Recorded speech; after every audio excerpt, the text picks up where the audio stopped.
আজকে বানাচ্ছি দেশি বার্গার। আর এই দেশি বার্গারটা বানাচ্ছি কিভাবে তোমাদের একটু দেখাই।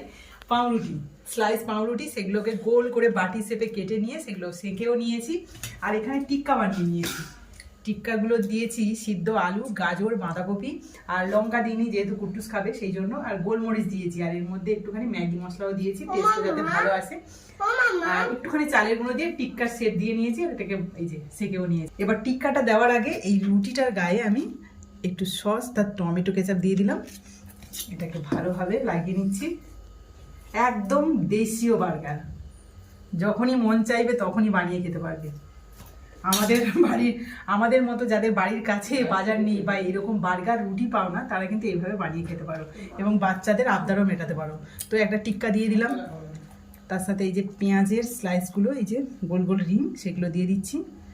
চারদিকে যাতে পেঁয়াজটা গালে পড়ে বাইট দিলেই, তার জন্য দিয়ে দিলাম। আর শসাও দিয়ে দিচ্ছি, একটু চেপেও দিচ্ছি। চাইলে তোমরা টমেটোও দিতে পারো, আমি টমেটো দিলাম না। এবারে দিয়ে দিচ্ছি এই যে আর একটা। দেখলে তো কেমনভাবে এই যে দেশীয় বার্গার বানানো যায়। কেমন লাগলো কমেন্টে কিন্তু জানাবে। কেমন আছে? এটাও খাবো। এটাও খাবে?